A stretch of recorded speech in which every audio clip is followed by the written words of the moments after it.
क्या आपने कभी महसूस किया है कि आपकी आत्मा थक गई है, भले ही आप एक मील भी न चले हों? क्या आप भी उस सुकून की तलाश में हैं जो महंगी गाड़ियों और शहरों के शोर में कहीं खो गया है? आज की ये कहानी आपको एक ऐसे गांव ले जाएगी जहां समय रुकता नहीं, बल्कि मुस्कुराता है। आंखें मूंद लीजिए और चलिए मेरे साथ शांतिगंज की उन ठंडी वादियों में, जहां एक बूढ़ा घड़ीसाज टूटे हुए दिलों की मरम्मत करता है। पहाड़ों की गोद में बसा एक छोटा सा गांव था, शांतिगंज। यहाँ की हवाओं में देवदार के पत्तों की खुशबू थी और रास्तों पर धुंध की चादर बिछी रहती थी। इस गांव के आखिरी छोर पर एक पुरानी लकड़ी की हवेली थी, जिसके दरवाजे पर एक पीतल की तख्ती लगी थी, जिस पर लिखा था, समर्थ की समयशाला, यहाँ समय सुधारा जाता है। समर्थ एक 80 साल का बुजुर्ग, जिसकी आंखों में समंदर जैसी गहराई और चेहरे पर सादगी की चमक थी। वो कोई मामूली घड़ीसाज नहीं था। लोग कहते थे कि वो सिर्फ घड़ियां नहीं, बल्कि इंसान का वक्त ठीक करना जानता है। उसी दिन शहर की चकाचौंध से हारा हुआ एक युवक कबीर अपनी तेज रफ्तार गाड़ी को मोड़ते हुए इस गांव में दाखिल हुआ। कबीर के पास दौलत थी, शोहरत थी, लेकिन उसकी आंखों के नीचे काले घेरे और दिल में एक अजीब सी बेचैनी थी। वो भाग रहा था, अपने काम से, अपनी जिम्मेदारियों से और शायद खुद से। गाड़ी एक मोड़ पर आकर अचानक बंद हो गई। कबीर ने बहुत कोशिश की, पर इंजन ने जवाब दे दिया था। गुस्से में उसने स्टीयरिंग पर हाथ मारा और बाहर निकला। सामने ही समर्थ की वो पुरानी हवेली थी। अजीब जगह है, कबीर बुड़बुड़ाया। उसने हवेली का दरवाजा खटखटाया। भीतर से एक शांत आवाज आई, भीतर आ जाओ बेटा, दरवाजा खुला है। शायद तुम्हारी घड़ी या तुम्हारा वक्त, दोनों में से कुछ थक गया है। कबीर चौंक गया। वो अंदर गया तो देखा चारों तरफ दीवार पर सैकड़ों घड़ियां टंगी थीं, पर अजीब बात यह थी कि किसी भी घड़ी में एक जैसा समय नहीं था। कोई बहुत तेज चल रही थी तो कोई बहुत धीरे। नमस्ते बाबा, मेरी गाड़ी खराब हो गई है, क्या यहाँ कोई मैकेनिक मिलेगा? कबीर ने चिढ़ते हुए पूछा। समर्थ ने अपनी चश्मा उतारा और कबीर को सर से पांव तक देखा, फिर मुस्कुराकर कहा, इस गांव में मैकेनिक नहीं मिलते बेटा, यहाँ सिर्फ राह दिखाने वाले मिलते हैं। तुम्हारी गाड़ी नहीं रुकी है, तुम्हारी सांसें बहुत तेज चल रही हैं। बैठो, थोड़ा पानी पियो। कबीर को लगा कि वो किसी पागल के पास आ गया है, पर उस हवेली की शांति में कुछ ऐसा था कि वो चाहकर भी बाहर नहीं जा सका। वो एक पुरानी कुर्सी पर बैठ गया। समर्थ ने एक छोटी सी सुनहरी घड़ी कबीर की तरफ बढ़ाई और कहा, इस घड़ी को ध्यान से सुनो। कबीर ने घड़ी कान के पास लगाई। टिक टिक की आवाज नहीं थी, बल्कि उसमें से बहते हुए पानी और चहचहाते पक्षियों की आवाज आ रही थी। ये क्या जादू है? कबीर ने हैरानी से पूछा। समर्थ की आंखों में एक रहस्यमयी चमक आई। उसने कहा, यह जादू नहीं, सच्चाई है। हम दुनिया की घड़ियों के पीछे इतना भागते हैं कि अपने अंदर की लय खो देते हैं। कबीर, तुम यहां इत्तेफाक से नहीं आए हो। शांतिगंज उन्हें ही बुलाता है जिनका समय खत्म होने वाला होता है या जिनका नया समय शुरू होने वाला होता है। कबीर का दिल जोर से धड़का। आप मेरा नाम कैसे जानते हैं और आपका क्या मतलब है नया समय? समर्थ ने हवेली की खिड़की खोली। बाहर अंधेरा छा चुका था और पूरा गांव दियों की रोशनी में नहाया हुआ था। समर्थ ने कहा, आज रात तुम यहीं रुकोगे। कल सुबह मैं तुम्हें एक ऐसी घड़ी दिखाऊंगा जो ये तय करेगी कि तुम यहां से वापस जाओगे या हमेशा के लिए यहीं के होकर रह जाओगे। लेकिन याद रखना, यहाँ के नियम अलग हैं। यहाँ जो दिखता है वो होता नहीं।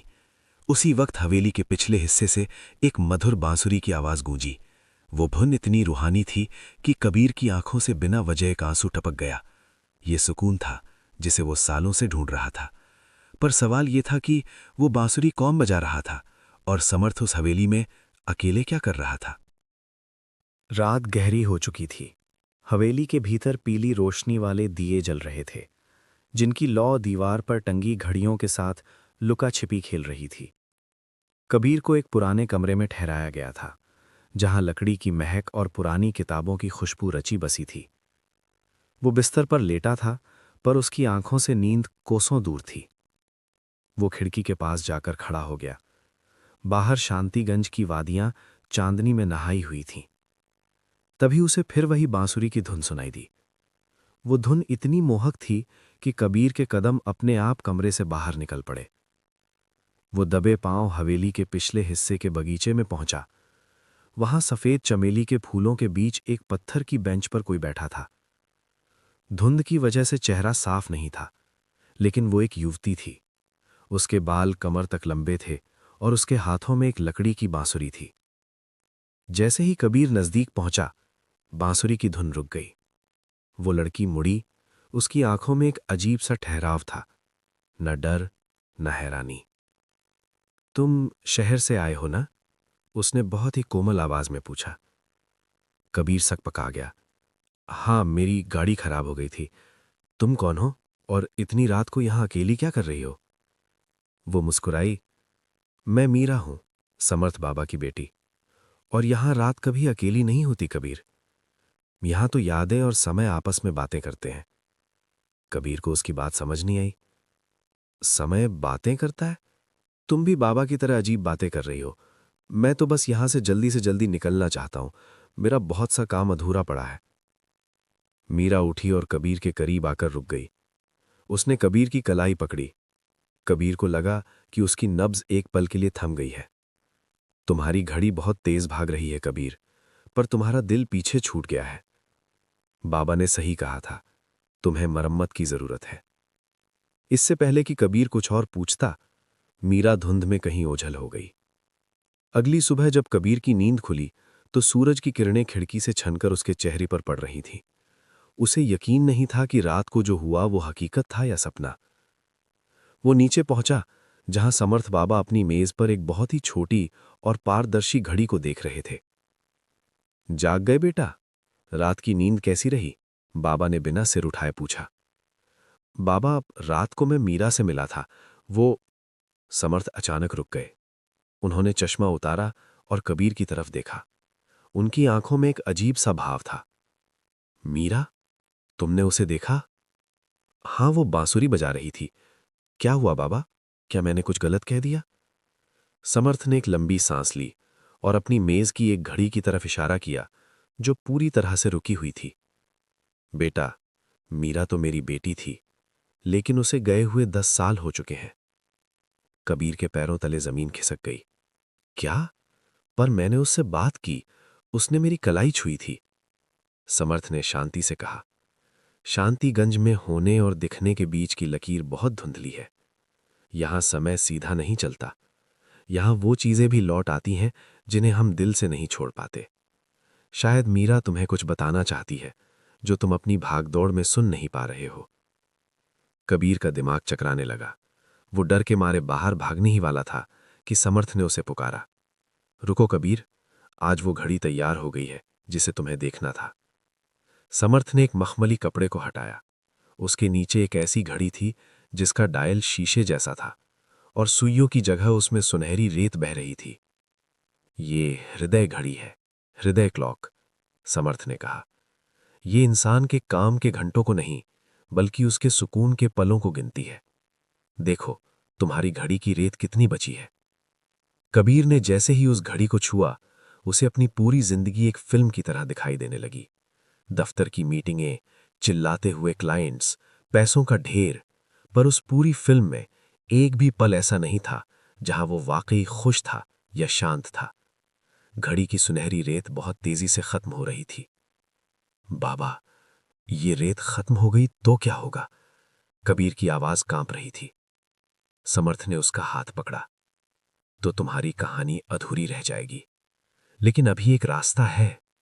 तुम्हें इस रेत को फिर से भरना होगा। कैसे? मैं कुछ भी करने को तैयार हूं। समर्थ मुस्कुराए। तुम्हें शांतिगंज के 3 ऐसे लोगों की मदद करनी होगी जिनका समय किसी दुख की वजह से रुक गया है। अगर तुम उनकी घड़ियां दोबारा शुरू कर पाए तो तुम्हारी हृदय घड़ी फिर से भर जाएगी। लेकिन याद रखना, ये काम दिमाग से नहीं, रूह से करना होगा। तभी हवेली के बाहर एक बूढ़ी औरत के रोने की आवाज आई। वो पागलों की तरह अपनी कलाई की घड़ी को पटक रही थी और चिल्ला रही थी, ये रुक क्यों गई? आज तो मेरे बेटे को वापस आना था। समर्थ ने कबीर की ओर देखा। तुम्हारा पहला इम्तिहान शुरू होता है कबीर। हवेली के बाहर का दृश्य कबीर के लिए किसी गहरे सदमे से कम नहीं था। वो बूढ़ी औरत, जिनके बाल चांदी जैसे सफेद थे और चेहरे पर झुर्रियों का एक पूरा जाल था, अपनी कलाई की पुरानी घड़ी को पागलों की तरह झकझोर रही थी। उनकी आंखों में जो दर्द था वो किसी घाव से ज्यादा गहरा था। कबीर धीरे धीरे उनके पास पहुंचा। अम्मा, क्या हुआ? आप रो क्यों रही हैं? बूढ़ी औरत ने कबीर का हाथ पकड़ लिया। उनकी पकड़ में एक अजीब सी तड़प थी। बेटा, देखो ना, ये घड़ी ठीक 5:10 पर रुक गई है। इसी वक्त मेरे विक्रम को आना था। उसने चिट्ठी में लिखा था कि वो इसी समय गांव के मोड़ पर पहुंचेगा। अगर ये घड़ी नहीं चली तो वो रास्ता भटक जाएगा। मेरा बेटा कभी घर नहीं आ पाएगा। कबीर ने घड़ी को हाथ में लिया। वो एक बेहद पुरानी पीतल की घड़ी थी। उसने उसे कान से लगाकर सुना। अंदर कोई हलचल नहीं थी। शहर वाले कबीर ने तुरंत अपना दिमाग चलाया। उसने सोचा शायद इसकी सेल खत्म हो गई होगी या कोई स्प्रिंग टूट गया होगा। अम्मा, आप फिक्र मत कीजिए, मैं इसे शहर ले जाऊंगा। वहां सबसे अच्छे कारीगर से इसे ठीक करवा दूंगा, या फिर मैं आपके लिए नई घड़ी खरीद देता हूं, कबीर ने तसल्ली देते हुए कहा। अम्मा ने झटके से अपना हाथ पीछे खींच लिया। उनकी आंखों में गुस्से से ज्यादा लाचारी थी। नहीं, मुझे नई घड़ी नहीं चाहिए। ये घड़ी मेरे पति ने मुझे दी थी। ये सिर्फ वक्त नहीं बताती, ये मेरे और मेरे बेटे के बीच का आखिरी धागा है। जिस पल ये रुकी, उस पल मेरी दुनिया ठहर गई है। क्या तुम मेरा वक्त वापस ला सकते हो? कबीर निरुत्तर हो गया। उसे समझ आया कि यहां मशीन नहीं, उम्मीद टूटी है। वो हवेली के अंदर भागा और समर्थ बाबा के पास पहुंचा। बाबा, वो घड़ी खराब नहीं है, वो मरी हुई महसूस होती है। मैं उसे कैसे ठीक करूं? मैं कोई घड़ी साज तो हूं नहीं, कबीर ने झुंझलाते हुए कहा। समर्थ बाबा अपनी मेज पर शांति से काम कर रहे थे। उन्होंने बिना देखे कहा, कबीर, तुम अभी भी चीजों को बाहर से देख रहे हो। अम्मा का बेटा विक्रम 10 साल पहले शहर गया था और फिर कभी नहीं लौटा। अम्मा को लगता है कि जिस दिन घड़ी टिक टिक करना शुरू करेगी, उनका बेटा लौट आएगा। उस घड़ी को चलाने के लिए तुम्हें पुर्जों की नहीं, उस याद की जरूरत है जिसे अम्मा ने कहीं दबा दिया है। याद? मैं क्या करूं? कबीर ने पूछा। उनके घर जाओ, उनके अतीत को टटोलो। जब तुम्हें वो चाबी मिल जाएगी, घड़ी अपने आप चलने लगेगी, बाबा ने रहस्यमयी मुस्कान के साथ कहा। कबीर असमंजस में अम्मा के छोटे से मिट्टी के घर पहुंचा। घर में चारों तरफ धूल थी, पर एक कोना चमक रहा था। वहां विक्रम के बचपन के कपड़े और उसके हाथ के बने कुछ मिट्टी के खिलौने रखे थे। कबीर ने वहां एक पुरानी डायरी देखी। उसे खोलते ही उसमें से एक सूखा हुआ गुलाब का फूल गिरा। डायरी में आखिरी पन्ने पर विक्रम ने लिखा था, माँ, मैं शहर जा रहा हूं ताकि तुम्हारे लिए वो सारी खुशियां ला सकूं जो बाबा नहीं ला पाए। पर मुझे डर है कि शहर की भीड़ में कहीं मैं अपनी जड़ों को न भूल जाऊं। अगर कभी मैं देर कर दूं तो तुम मेरी पसंदीदा धुन गुनगुना देना, मैं लौट आऊंगा। कबीर को अचानक कुछ याद आया। पिछली रात जो मीरा ने बांसुरी पर धुन बजाई थी, वो धुन उसके कानों में गूंजने लगी। वो दौड़ता हुआ अम्मा के पास गया। अम्मा, क्या आपको वो धुन याद है जो विक्रम को पसंद थी? अम्मा की आंखों में एक चमक आई, जैसे किसी ने अंधेरे में दिया जला दिया हो। हाँ, वो लोरी जो मैं उसे बचपन में सुनाती थी, पर मैं तो उसे भूल चुकी हूं। जब से वो गया मेरी आवाज पत्थर हो गई है। कबीर ने अपनी आंखें बंद की और मीरा की वो धुन गुनगुनाने की कोशिश की। पहले उसकी आवाज कांपी, फिर धीरे धीरे वो धुन वातावरण में घुलने लगी। ताज्जुब की बात यह थी कि कबीर, जो कभी संगीत से दूर दूर तक नहीं जुड़ा था, वो एकदम सही सुर लगा रहा था। जैसे ही कबीर ने धुन पकड़ी, अम्मा ने भी धीमी आवाज में गुनगुनाना शुरू किया। जैसे जैसे आवाज तेज हुई, गांव की हवाओं में गर्माहट महसूस होने लगी। तभी कबीर के हाथ में पकड़ी हुई वो पुरानी पीतल की घड़ी ने एक कंपन किया। टिक टिक टिक। घड़ी चलने लगी थी। अम्मा की आंखों से आंसू बहने लगे, पर इस बार वे खुशी के थे। तभी गांव के रास्ते पर एक साया आता हुआ दिखा। एक नौजवान कंधे पर झोला लटकाए धीरे धीरे अम्मा के घर की ओर बढ़ रहा था। वो विक्रम था। कबीर ये देखकर दंग रह गया। क्या ये वाकई मुमकिन था, या शांतिगंज में समय और हकीकत का कोई अलग ही खेल चल रहा था? जैसे ही विक्रम ने अम्मा को गले लगाया, कबीर ने महसूस किया कि उसके सीने में रखी हृदय घड़ी में रेत का स्तर थोड़ा बढ़ गया है। उसे एक ऐसी शांति महसूस हुई जो उसने आज तक करोड़ों रुपए कमाकर भी नहीं पाई थी। वो वापस समर्थ बाबा के पास पहुंचा। बाबा, घड़ी चल पड़ी, विक्रम लौट आया। समर्थ बाबा ने सिर हिलाया। पहला इम्तिहान पूरा हुआ कबीर, तुमने एक माँ का ठहरा हुआ समय शुरू कर दिया। पर याद रखना, ये तो बस एक शुरुआत है, अभी 2 लोग और बाकी हैं। कबीर ने राहत की सांस ली ही थी कि हवेली के बाहर एक तेज चीख सुनाई दी। ये आवाज़ किसी इंसान की नहीं, बल्कि किसी जानवर की पीड़ा जैसी थी। कबीर बाहर निकला तो देखा कि गांव के चौक पर एक विशाल बरगद का पेड़ है, जिसकी शाखाएं सूख चुकी हैं और उसके नीचे एक आदमी बेड़ियों में जकड़ा हुआ बैठा है। उसके पास कोई घड़ी नहीं थी, पर वो हर सेकंड अपनी उंगलियों से हवा में कुछ लिख रहा था। समर्थ बाबा पीछे से आए और बोले, वो शून्य है। वो उस समय को ढूंढ रहा है जो कभी पैदा ही नहीं हुआ। क्या तुम उसकी मदद कर पाओगे? ने उस आदमी की ओर कदम बढ़ाए जिसे समर्थ बाबा ने शून्य कहा था। जैसे जैसे वो करीब गया उसे एहसास हुआ कि वे लोहे की जंजीरें नहीं थीं, बल्कि एक अजीब सी काली धुंध थी जो जंजीरों का आकार लेकर उसे उस सूखे बरगद से जकड़े हुए थी। वो आदमी, जिसकी उम्र का अंदाजा लगाना मुश्किल था, पागलों की तरह अपनी उंगलियों से हवा में अंक लिख रहा था। उसकी आंखें लाल थीं और वो लगातार बुदबुदा रहा था। नहीं, 1 सेकंड का 10वां हिस्सा। अगर मैं उसे वहां रोक लेता तो शून्य नहीं होता। मुझे फिर से हिसाब लगाना होगा। सुनिए, कबीर ने हिचकिचाते हुए उसके कंधे पर हाथ रखा। जैसे ही कबीर ने उसे छुआ, उसे एक जोरदार झटका लगा। कबीर की आंखों के सामने बिजली की तरह कुछ दृश्य कौंधे। उसने देखा एक विशाल पुल का ढांचा जो गिर रहा है। चारों तरफ चीख पुकार मची है और ये आदमी एक नक्शा हाथ में लिए खड़ा है। उसकी आंखों में पछतावे का समंदर है। शून्य ने कबीर की तरफ देखा। उसकी आंखों में कोई इंसानियत नहीं, सिर्फ खालीपन था। तुम मेरा हिसाब बिगाड़ रहे हो, जाओ यहां से। मुझे उस पल को ठीक करना है। अगर मेरी गणना सही रही तो वो पुल कभी नहीं गिरेगा। मेरा परिवार, वे सब वापस आ जाएंगे। कबीर समझ गया, यह आदमी किसी बाहरी जेल में नहीं, बल्कि अपने पछतावे की जेल में कैद था। वो उस एक पल को बदलने की कोशिश कर रहा था जो सालों पहले बीत चुका था। बाबा, ये तो पागलपन है, कबीर ने पीछे मुड़कर समर्थ बाबा से कहा। जो बीत गया उसे गणित से कैसे सुधारा जा सकता है? समर्थ बाबा ने बरगद की एक सूखी टहनी को छुआ। कबीर, इंसान अक्सर भविष्य से नहीं, बल्कि अपने अतीत से डरता है। शून्य ने खुद को उस एक गलत पल पर रोक लिया है। उसके लिए समय आगे बढ़ना बंद हो गया है। वो शून्य पर खड़ा है। जब तक वो खुद को माफ नहीं करेगा, ये बरगद कभी हरा नहीं होगा और उसका समय कभी शुरू नहीं होगा। कबीर फिर से शून्य के पास बैठा। उसने देखा कि शून्य के हाथ कांप रहे थे। कबीर ने शांत आवाज में कहा, आप चाहे कितनी भी गणना कर लें, आप उस पुल को गिरने से नहीं रोक पाएंगे, क्योंकि वो गिर चुका है।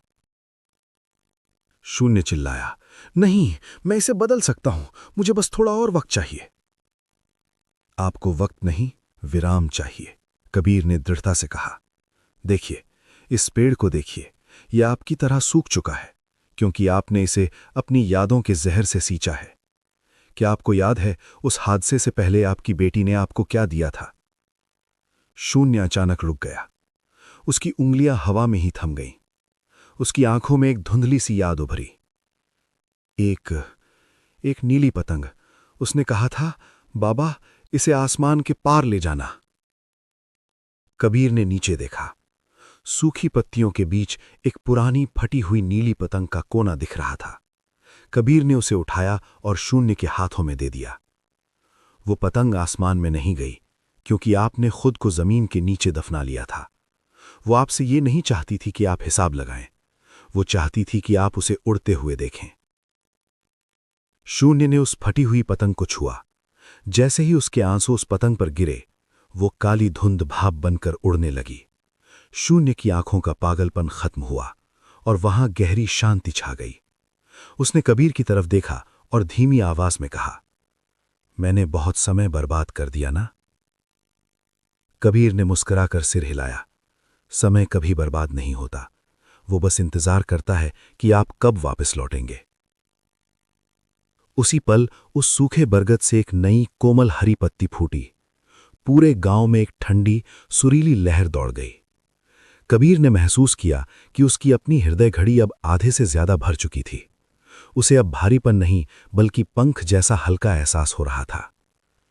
लेकिन जैसे ही वो अपनी सफलता का जश्न मनाने के लिए समर्थ बाबा की ओर मुड़ा, उसने देखा कि बाबा वहां नहीं थे। दूर हवेली की छत पर मीरा खड़ी थी और वो बांसुरी नहीं बजा रही थी। वो कबीर की ओर हाथ हिलाकर उसे विदा कह रही थी, जैसे ये उनकी आखिरी मुलाकात हो। कबीर भागता हुआ हवेली पहुंचा। बाबा, मीरा, आप कहाँ हैं? हवेली के अंदर सन्नाटा था। घड़ियां चल रही थीं, पर उनकी आवाज अब डरावनी लग रही थी। कबीर समर्थ बाबा के कमरे में दाखिल हुआ। वहां बाबा अपनी कुर्सी पर बैठे थे, पर उनकी आंखें बंद थीं। उनकी मेज पर एक पत्र रखा था, जिस पर कबीर का नाम लिखा था। कबीर ने कांपते हाथों से पत्र खोला। उसमें लिखा था, कबीर, तुमने 2 लोगों का समय बचा लिया, पर तीसरा व्यक्ति वो है जिसका समय तुमने खुद चुराया है। अगर तुमने उसे नहीं बचाया तो न शांतिगंज बचेगा और न तुम। हवेली के तहखाने में जाओ, वहां तुम्हारी अपनी हृदय घड़ी का असली राज छिपा है। कबीर का दिल तेजी से धड़कने लगा। उसने तहखाने का भारी दरवाजा खोला। सीढ़ियों से नीचे उतरते ही उसे जो दिखा, उसके होश उड़ गए। वहां एक विशाल कांच के जार में एक साया कैद था। वो साया कोई और नहीं बल्कि खुद कबीर था, पर वो कबीर जो शहर में रहता था। वो बेजान था और उसके चारों तरफ काले कांटे उगे थे। तभी पीछे से एक आवाज आई, तुम खुद को बचाने आए हो या खुद को खत्म करने?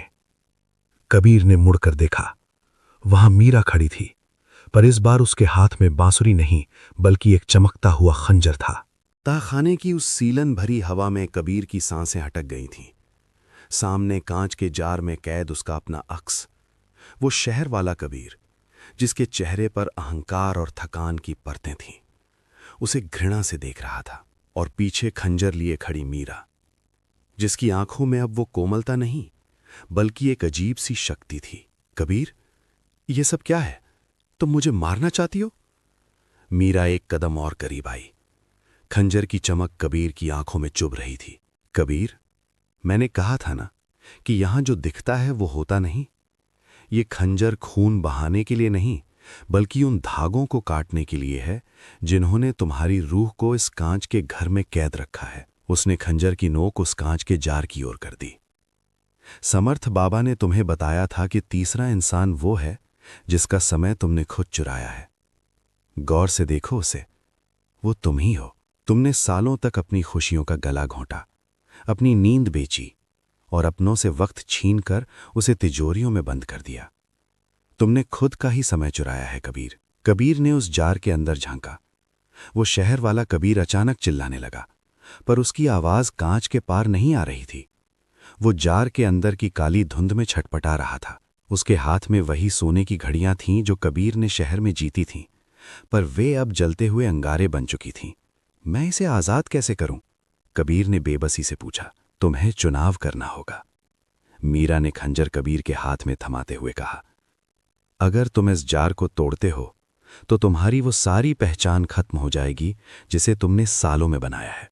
वो दौलत, वो रुतबा, वो नाम, तुम सिर्फ एक साधारण इंसान रह जाओगे। क्या तुम तैयार हो अपनी उस सफल जिंदगी की मौत देखने के लिए? कबीर के दिमाग में एक पल के लिए अपनी आलीशान गाड़ी, अपना बड़ा दफ्तर और वो रसूख कौंध गया, लेकिन फिर उसे याद आया वो सुकून जो उसे अम्मा की घड़ी ठीक करके और शून्य की आंखों में आंसू पोंछकर मिला था। उसने खंजर मजबूती से पकड़ा। मुझे वो जिंदगी नहीं चाहिए जिसने मुझे खुद से ही दूर कर दिया। एक जोरदार प्रहार के साथ कबीर ने खंजर उस कांच के जार पर दे मारा। कड़क! पूरा तहखाना दहल उठा। कांच के टुकड़े चारों तरफ बिखर गए। पर अजीब बात यह थी कि कांच टूटने से कोई शोर नहीं हुआ, बल्कि एक बहुत ही सुरीली झंकार गूंजी। वो काली धुंध जो शहर वाले कबीर को घेरे हुए थी, वो अचानक सुनहरी रेत में बदल गई और कबीर के शरीर में समाने लगी।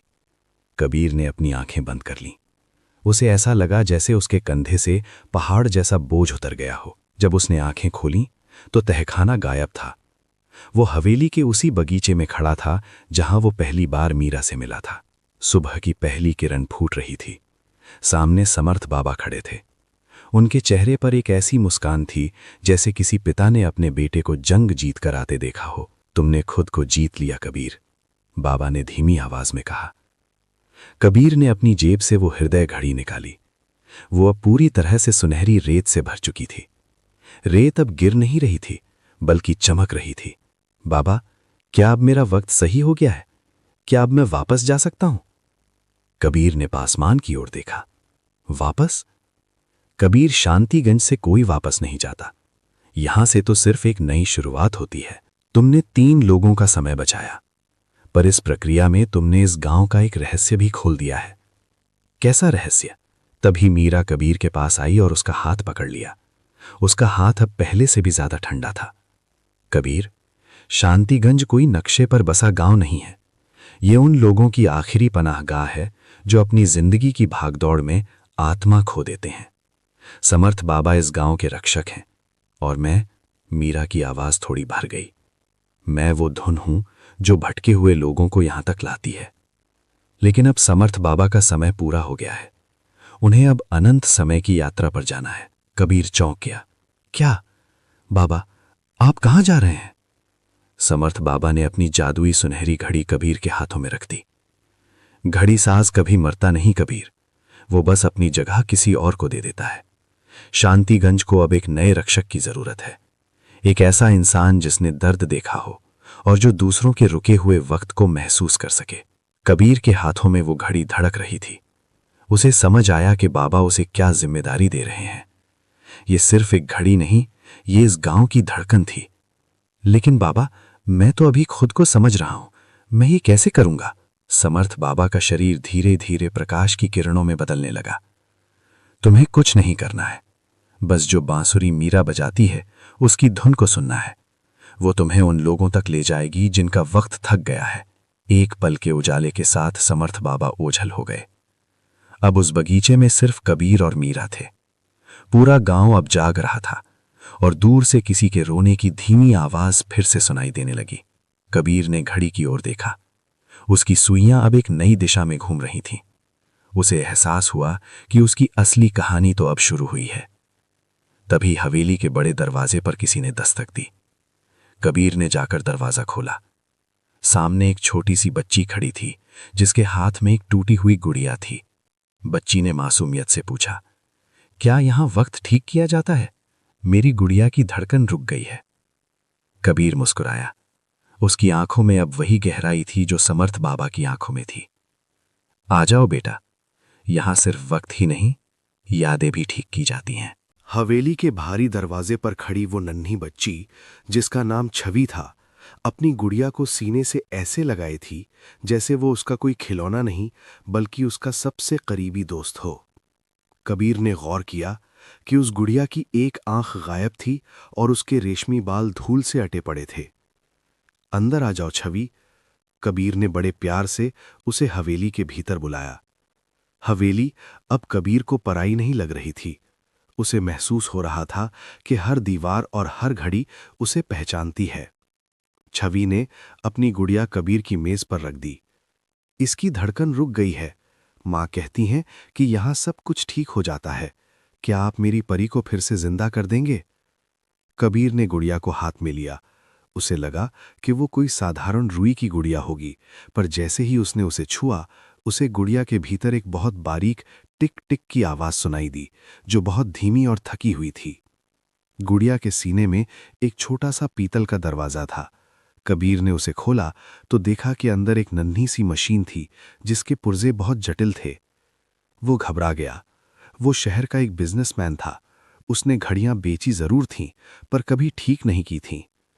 उसने पीछे मुड़कर मीरा की तरफ देखा। मीरा साए की तरह वहीं खड़ी थी। घबराओ मत कबीर, बच्चों का समय घड़ियों की सुइयों से नहीं, उनकी मासूमियत से चलता है। इस गुड़िया का दिल रुकने की वजह कोई तकनीकी खराबी नहीं, बल्कि छवि का एक गहरा डर है। कबीर ने छवि की ओर देखा। छवि, क्या तुम मुझे बताओगी कि ये गुड़िया तुम्हें किसने दी थी? छवि की आंखें भर आईं। मेरे पापा ने। उन्होंने कहा था कि जब तक ये गुड़िया धड़केगी वो हमेशा मेरे पास रहेंगे। पर कल रात माँ रो रही थीं और कह रही थीं कि पापा अब कभी नहीं लौटेंगे।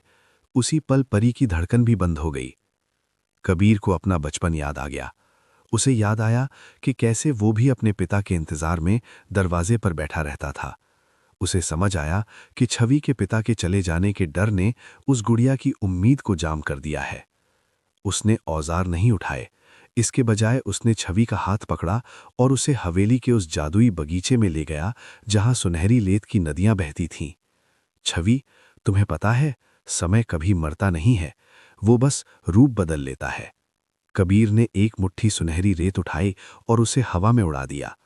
रेत के कण हवा में तैरने लगे और उनमें छवि के पिता की हंसती हुई छवि दिखाई देने लगी। तुम्हारे पापा उस गुड़िया में नहीं, तुम्हारी यादों में रहते हैं। अगर तुम खुश रहोगी तो वो भी खुश रहेंगे। कबीर ने गुड़िया को उन सुनहरी रेत के चमकते कणों के बीच रखा। उसने अपनी आंखें मूंद लीं और दिल से प्रार्थना की, उस सुकून के लिए जो उसने शांतिगंज में पाया था। तभी एक चमत्कार हुआ। गुड़िया के भीतर से एक सुरीली आवाज आई। वो टिक टिक नहीं थी, बल्कि एक खिलखिलाहट थी। गुड़िया की वो गायब आंख अपने आप वापस आ गई और उसके कपड़े चमकने लगे। छवि के चेहरे पर एक ऐसी मुस्कान खिली जिसने पूरे बगीचे को रोशन कर दिया। परी जाग गई, पापा वापस आ गए। जैसे ही छवि उस गुड़िया को लेकर बाहर भागी, कबीर को महसूस हुआ कि उसकी अपनी हृदय की घड़ी अब पूरी तरह भर चुकी थी और उसमें से एक नई रोशनी फूट रही थी। वो अब सिर्फ एक घड़ी साज नहीं था, वो शांतिगंज का रक्षक बन चुका था। मीरा उसके पास आई और उसकी हथेली पर एक पुराना सिक्का रखा। ये तुम्हारी पहली कमाई है कबीर, एक बच्चे की मुस्कान। पर याद रखना, रक्षक की राह में सुकून के साथ साथ चुनौतियां भी आती हैं। अचानक आसमान का रंग बदलने लगा। दूर क्षितिज पर काली घटाएं छाने लगीं और एक ठंडी डरावनी हवा चलने लगी। गांव के मंदिर का घंटा जोर जोर से बजने लगा, जो किसी खतरे का संकेत था। कबीर ने मीरा की ओर देखा, उसकी आंखों में सवाल था। मीरा की आवाज में इस बार चिंता थी।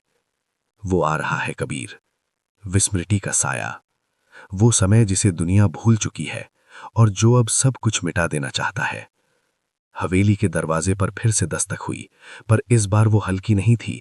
ऐसा लगा जैसे कोई उसे तोड़ देना चाहता हो। जैसे ही कबीर ने दरवाजा खोला, सामने कोई इंसान नहीं, बल्कि एक गहरी काली धुंध खड़ी थी जिसकी कोई आकृति नहीं थी। उसी धुंध के बीच से एक भारी आवाज गूंजी, नया घड़ी साज, क्या तुम मेरा खोया हुआ कल वापस दे सकते हो, या मैं इस पूरे गांव का समय निगल जाऊं। कबीर के सामने अब तक की सबसे बड़ी परीक्षा थी। क्या वो उस साए का मुकाबला कर पाएगा जिसने खुद समय को ही अपना दुश्मन बना लिया था। दोस्तों, शांतिगंज की ये यात्रा अब एक ऐसे मोड़ पर आ पहुंची है जहां हर पल एक नया रहस्य खुल रहा है। कबीर की हिम्मत और मीरा की धुन क्या इस काली धुंध को हरा पाएगी? ये जानने के लिए इस सीरीज के साथ जुड़े रहिए। अगर आज की इस कहानी ने आपके मन को थोड़ा सा भी सुकून दिया है तो इस वीडियो को हो सके तो एक छोटा सा लाइक करें। आपका एक छोटा सा सहयोग हमें ऐसी और भी रूहानी कहानियां बुनने की प्रेरणा देता है। और हाँ, अगर आप इस शांतिगंज परिवार का हिस्सा बनना चाहते हैं तो चैनल को सब्सक्राइब करना ना भूलें। आपकी प्रतिक्रिया का हमें इंतजार रहेगा। अपना ख्याल रखिए और याद रखिए, हर घड़ी का वक्त बदलता जरूर है। हवेली के द्वार पर खड़ी वो काली धुंध कोई साधारण साया नहीं थी। जैसे जैसे वो धुंध हवेली के भीतर दाखिल हुई, दीवार पर टंगी सारी घड़ियां एक साथ चीखने लगीं। उनकी सुइयां पागलों की तरह घूमने लगीं और कांच चटकने लगे। नया घड़ी साज, वो भारी आवाज कबीर के कानों में गूंजी। तुमने इस गांव को खुशियों की रेत से भर दिया है, पर क्या तुम जानते हो कि खुशियों की नींव के नीचे कितना बड़ा गम दबा है? मैं विस्मृति हूं, वो वक्त जिसे तुम और ये गांव वाले भूल जाना चाहते हो। कबीर ने अपनी जादुई सुनहरी घड़ी कसकर पकड़ ली। तुम क्या चाहते हो? यहां सब शांति से रह रहे हैं, तुम उन्हें डरा क्यों रहे हो? धुंध धीरे धीरे एक इंसानी शक्ल लेने लगी। वो एक थका हुआ बूढ़ा साया था जिसकी पीठ पर यादों का एक भारी बोझ था। शांति? ये शांति नहीं, एक धोखा है। समर्थ ने इस गांव को वक्त के घेरे में कैद कर दिया था ताकि कोई बूढ़ा ना हो, कोई मरे ना। पर जो समय आगे नहीं बढ़ता वो सड़ने लगता है। मुझे मेरा कल चाहिए कबीर, मुझे वो दर्द वापस चाहिए जिसे भूलकर ये लोग यहां मुस्कुरा रहे हैं। कबीर को समझ आया कि शांतिगंज का रहस्य क्या था। ये गांव उन लोगों का था जो अपने गहरे दुख को भूलने के लिए यहां आए थे। पर दुख को भूलना उसे मिटाना नहीं होता। मीरा, जो अब तक शांत खड़ी थी, आगे बढ़ी।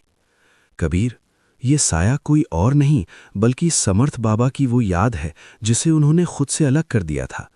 जब उन्होंने अपनी बेटी यानी मुझे खोया था, तब वे उस दर्द को सह नहीं पाए और उन्होंने अपने उस हिस्से को विस्मृति के अंधेरे में फेंक दिया। आज वही दर्द इस गांव को निगलने आया है। कबीर के हाथ कांपने लगे। उसे एहसास हुआ कि रक्षक का काम सिर्फ घड़ियां ठीक करना नहीं, बल्कि उस कड़वे सच का सामना करना भी है जिससे सब भाग रहे हैं। अगर मैं तुम्हें तुम्हारा कल वापस दे दूं, तो क्या तुम इस गांव को छोड़ दोगे? कबीर ने साये से पूछा। साया हंसा।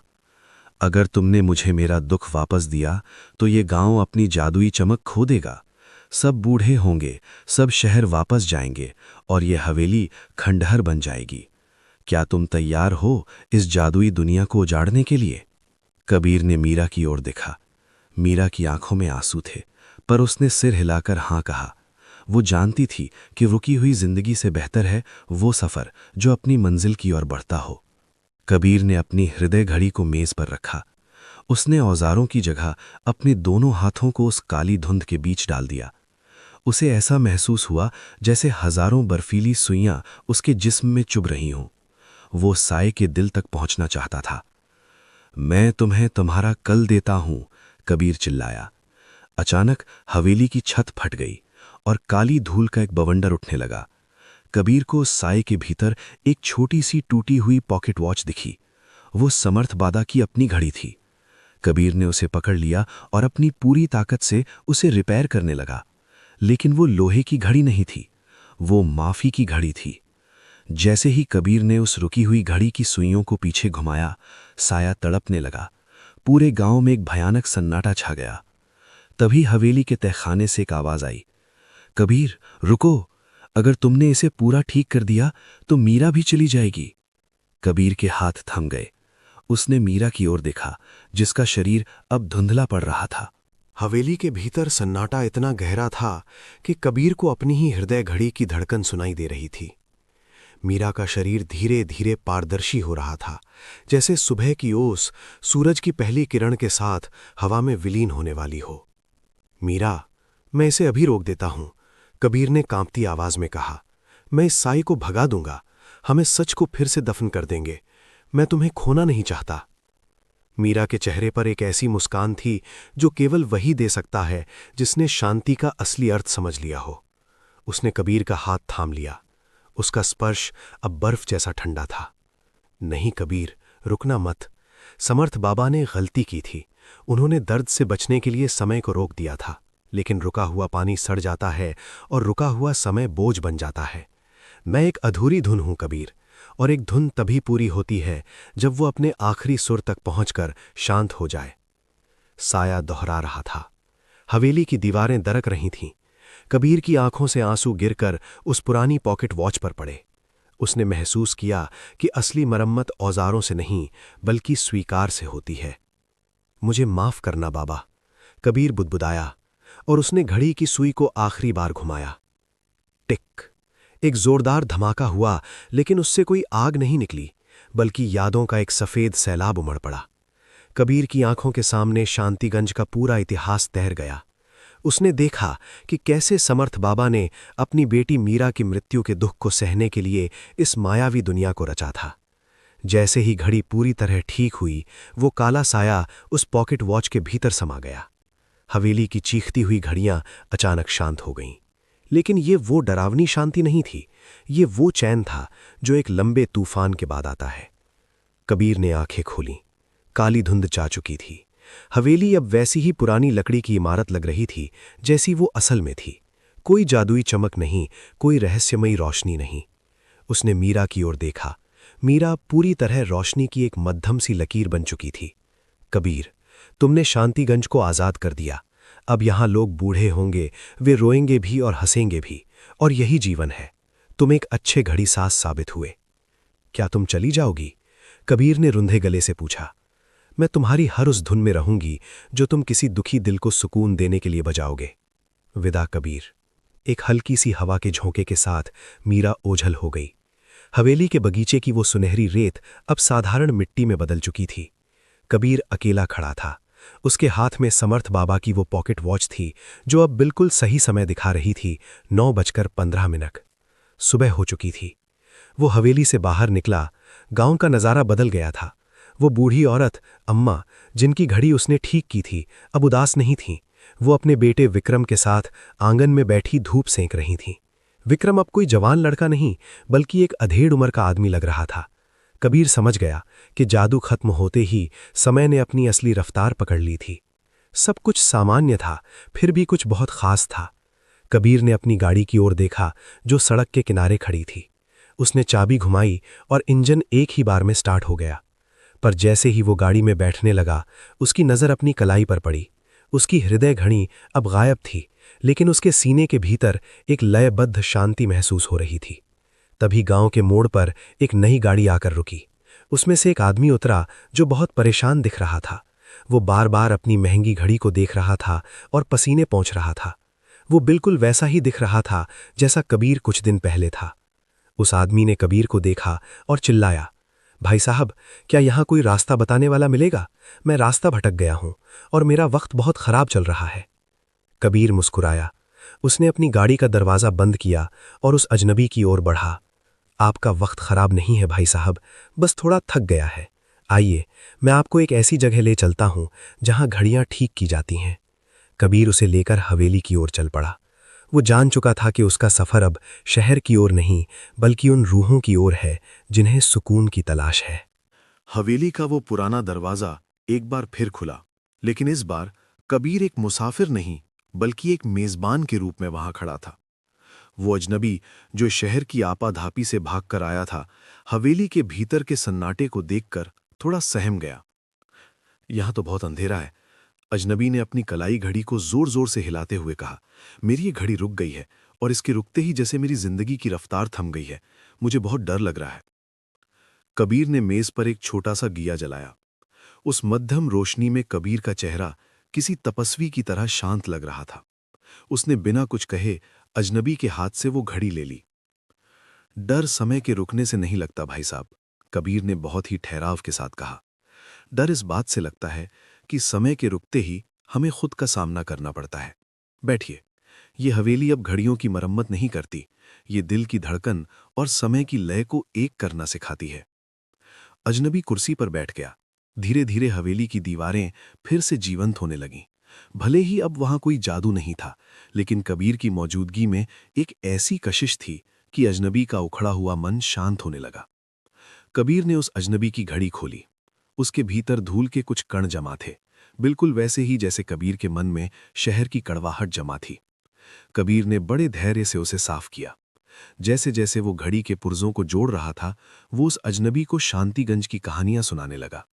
उसने उसे अम्मा के इंतजार, शून्य के पछतावे, समर्थ बाबा के त्याग और मीरा की उस आखिरी धुन के बारे में बताया। कहानी खत्म होते होते रात बीत चुकी थी और खिड़की से भोर की पहली किरण अंदर आ रही थी। अजनबी की आंखों में अब वो बेचैनी नहीं थी। उसने लंबी सांस ली और कहा, अजीब बात है, आपने घड़ी ठीक की या नहीं मुझे पता नहीं, पर मेरा भारीपन खत्म हो गया है। मुझे ऐसा लग रहा है जैसे मैं सालों बाद सोकर जागा हूं। कबीर ने घड़ी उसकी ओर बढ़ाई। वो अब सुचारू रूप से चल रही थी। समय अब आपका गुलाम नहीं है और आप समय के गुलाम नहीं हैं। जाइए, अब अपनी जिंदगी को काटिए मत, उसे जिए। जब वो अजनबी मुस्कुराते हुए हवेली से बाहर निकला, तो कबीर ने महसूस किया कि समर्थ का अधूरा काम अब उसका अपना मकसद बन चुका था। उसने अपनी मेज पर रखी उस पुरानी पॉकेट वॉच को देखा। उसकी सुइयां अब समय नहीं दिखा रही थीं, बल्कि उन पर सुकून शब्द उभर आया था। तभी हवा का एक झोंका खिड़की से अंदर आया। कबीर को उस हवा में चमेली की हल्की सी महक और बांसुरी की एक बहुत ही मध्यम धुन सुनाई दी। वो समझ गया कि मीरा कहीं गई नहीं है। वो इसी गांव की मिट्टी, इसी हवेली की गूंज और इसी सुकून का हिस्सा बन गई है। कबीर ने हवेली के बाहर आकर देखा तो शांतिगंज अब एक रहस्यमयी गांव नहीं, बल्कि एक जीवंत बस्ती थी। लोग समय के साथ बूढ़े हो रहे थे, बच्चे बड़े हो रहे थे और हर मौसम अपनी रफ्तार से आ जा रहा था। कबीर ने जान लिया था कि असली सुकून समय को रोकने में नहीं, बल्कि समय के साथ बहने में है। उसने आसमान की ओर देखकर हाथ जोड़े और बुदबुदाया, शुक्रिया बाबा, मुझे खुद से मिलाने के लिए। कबीर अब वहीं का होकर रह गया। वो समर्थ की समयशाला का नया रक्षक था। हर वो इंसान जो अपनी जिंदगी के शोर में खुद को खो देता, उसे कोई न कोई रास्ता शांतिगंज तक ले ही आता। और कबीर अपनी उस जादुई मुस्कान के साथ हर टूटे हुए वक्त को जोड़ने के लिए हमेशा तैयार रहता। समय की रेत अब मुट्ठी से फिसल नहीं रही थी, बल्कि कबीर के कदमों के नीचे एक ठोस जमीन बन चुकी थी। एक ऐसी जमीन जहां सिर्फ और सिर्फ सुकून था। तो दोस्तों, ये थी कबीर और शांतिगंज की वो यात्रा जिसने हमें सिखाया कि घड़ी की सुइयां चाहे कितनी भी तेज भागें, हमारी आत्मा का सुकून हमारे अपने हाथों में है। कबीर ने अपनी मंजिल पाली और हमें उम्मीद है कि इस सीरीज के माध्यम से आपको भी अपने मन के किसी कोने में थोड़ी सी शांति जरूर मिली होगी। ये सफर यहाँ खत्म नहीं होता, बल्कि ये एक नई शुरुआत है। अगर समय की रेत और जादुई घड़ीसाज की इस सीरीज ने आपके जीवन में कोई सकारात्मक बदलाव लाया है, तो कृपया कमेंट्स में अपना अनुभव हमसे साझा करें। आपका हर एक शब्द हमारे लिए अनमोल है। इस पूरी सीरीज को अपना ढेर सारा प्यार देने के लिए, वीडियो को लाइक करने के लिए और हमारे इस सुकून परिवार का हिस्सा बनने के लिए आपका हृदय से आभार। अगर आपने अभी तक सब्सक्राइब नहीं किया है तो अभी जुड़े, क्योंकि ऐसी ही और भी दिल को छू लेने वाली कहानियां हम आपके लिए लाते रहेंगे। अपना ख्याल रखिए, मुस्कुराते रहिए और याद रखिए, सबसे खूबसूरत वक्त वही है जो आप अपनों के साथ और सुकून के साथ बिताते हैं। शुभ रात्रि।